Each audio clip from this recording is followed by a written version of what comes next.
Hello you, welcome to today's video where I'll be testing out some strawberry nail designs. Everything that I use will be in the description below, so let's jump right into it. Off camera, I already etched the surface of the press-on nail, and now what you see me doing is adding on a base coat. This is a really pretty color that came in the Beetles starter kit that I ordered a few months back, and I'm using it as the base color for my French tip design. I will cure this for 60 seconds, then I'll go ahead and add another coat and then cure that for 60 seconds. This is another color that came in the Beetles starter kit, and there are two different whites. One is like a milky and one is an opaque white, and I'm just mixing those up together. Now I'm going to start in with the French tip, and as you can see, I'm trying a method where you draw a line in the middle of the nail and then you draw two dots on either side of the nail to indicate where the line should end.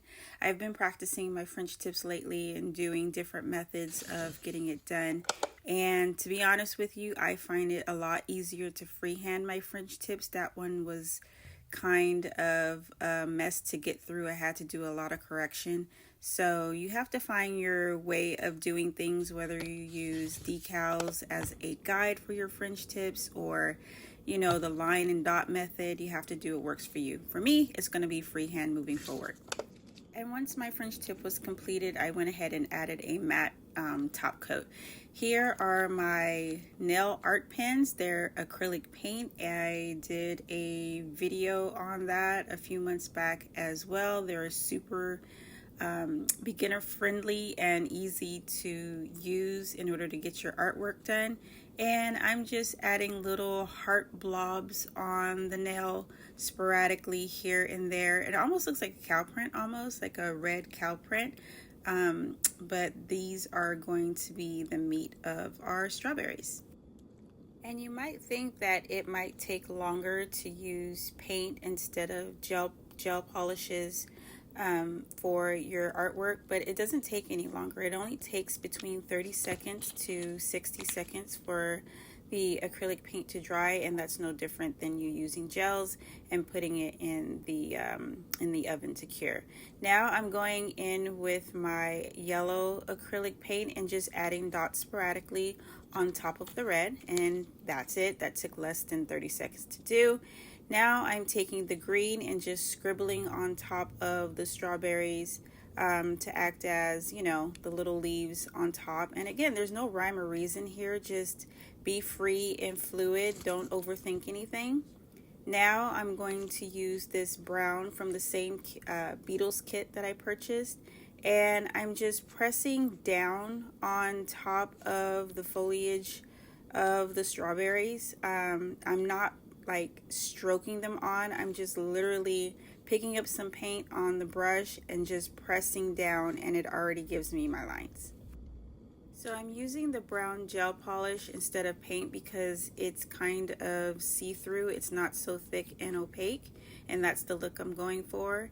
And now I'm picking some up and just kind of scribbling over the yellow acrylic dots that I put on there, and this will take some of the brightness off of the yellow and make it more natural looking.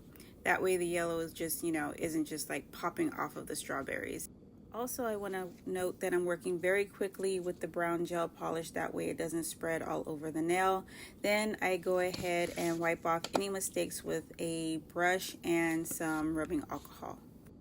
And I thought it would be cute if I added a ribbon and some rhinestones to the nail just to give it some bling and some fun, you know, some girly fun. And once I get my jewels in place, I'm going to go ahead and cure that for only 30 seconds.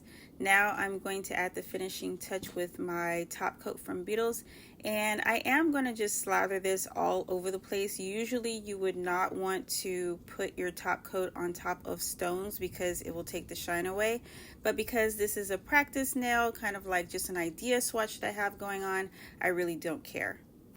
And that rhinestone wheel you see in the background, that's about 15 years old anyways, and I'm trying to get rid of it. So here are my 3 almond shaped nails with the strawberry design. The first one I did a real low French tip. The other one I just kept going higher and higher with the smile line. And the very first one I did was this one here, and I used a milky white only on the nail, and I really love that one. I think that's the one I'm going to do on my entire 10 fingers, is that one right there, because I love a coffin shape and I love kind of just like that faint ombre feel. But out of the four, I'm just going to keep taking them away and taking them away until what I feel is the best one, and here it is. Here is the nail with the smile line that goes halfway down the nail. Once it's on the finger, it's actually super cute. Here's my personal favorite, number one, because I love that ombre look. It doesn't have that harsh smile line, and I'm a coffin nail girl all the way. This one is my favorite almond because of the super high smile line, and the ribbon doesn't have the two little trail legs on it, so no matter which way you look at it, it's going to be the right way. Thank you guys for watching, and see you on the next video.